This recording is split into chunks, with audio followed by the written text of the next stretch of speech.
What's up, guys? It's Brett Renoski here, and I got a quick little insight that kind of something that's just kind of been bothering me lately, frustrating me, and it's something really small, and you'll probably think I'm ridiculous with this, but um, you know, uh, I moved into this new kind of office space in my house from the back bedroom where my wife has has her desk, and I was really comfortable back there for the first 3 months that we lived in this new house.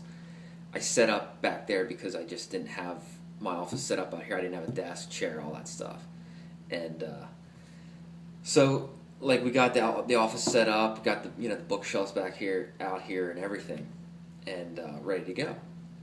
So I just moved out here, and I'm like, oh, like it was just like this.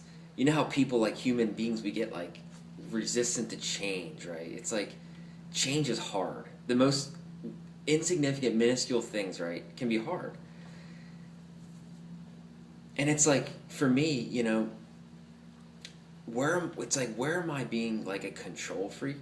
It's like we can't trying to control everything. Now you may or may not be something like that. You may be totally cool with anything that shows up for you, that any kind of change that comes into your reality. You may be cool with it. Some people not so much. For me, I don't know. It's like maybe as I was as a baby, as a child, I was kind of maybe coddled a little too much. Who knows? But so where am I going with this? I want to tie this in with the book by Viktor Frankl, Man's Search for Meaning.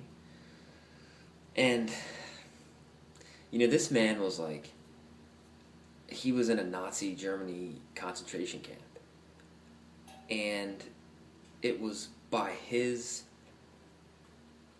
It's like this is the ultimate example of someone who was in a place of such like utter horror, and for someone to be thrown in that kind of a situation, and for that person to not only endure it, but to he kind of thrived in his own way, in his mind, like within him, right? And for me, this is the ultimate experience of, or example of how nothing that life can throw at us, like all these little things that we perceive as are like uncomfortable changes that we have to endure or something like that, they kind of push us to grow. Like they're like growth opportunities, right? But it's all about your perspective. That's what I'm seeing.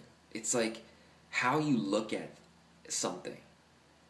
And so for me, with this whole like insignificant little change, this just how small this was to move out into this new office area where it was like the sun glare is coming off, hitting my laptop screen the wrong way. I don't have good internet out here. It's like the Wi-Fi doesn't reach very well. Just all these reasons I was coming up with why it wasn't gonna work, right? And it just hit me today. It's like I came out here and I just a little tiny tweak to my perspective, to my mindset. And I said, you know what? What one thing can I find that's right about this? What's right about this? Being out here. Okay? And I started just that tweak. What space, what consciousness can I be that will allow me more ease and clarity with this situation? That was just the question I asked. And what I kind of shown was just you make your own. You're happy. You'll be happy and content with no matter what situation. And I looked to Viktor Frankl's book, his story, and I'm like, wow, he was content. No one can change, no matter what was going on outside of him. No one could change how he saw it, how he perceived it, how he thought, his thoughts about it, right? So I immediately changed my thoughts.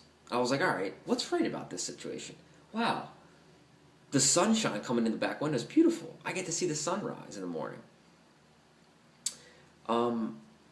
And I started looking at the beauty of this situation. It's just, and once I started looking at the rightness, all these things, I just got comfortable. I was like, yeah, this isn't bad at all. I'm comfortable out here now. I actually like this desk. I like this room. It's like, it just was a tiny change of perspective that changed it all. I have outside the window looking out. I can see outside. It's just I can see all the beauty around me. Where I was back there, I was kind of, kind of cramped and didn't see a whole lot of light. So I just started looking at the rightness of things, and that's how life is. If you have any situation where you're just frustrated with, you're struggling with, or like any kind of change that you perceive as bad, go to the rightness of it. Change your perspective and see, what's right about this. And you might find that there's something right about it. You can be happy no matter what. You can thrive no matter what situation you're in, no matter where you are. And look at things that show up for you as a blessing in disguise, and say, what's right about this? And how does it get any better than this? What else is possible? And change your perspective. Start seeing the rightness in your situation. And I guarantee just that change of attitude, that perspective. Because you know what? The fortune cookie doesn't lie. Because I just opened a fortune cookie at a Chinese restaurant last weekend. And it said, your attitude, not your aptitude. Your attitude determines your altitude. I love that. And it's so true. Your attitude will determine where you go and what else shows up for you. So, all right, guys. Hope you got something for this. I know I rambled a little bit too long, but your attitude determines your altitude. I'll just leave it like that. So, have a good one, guys. Peace to you, and have a great one.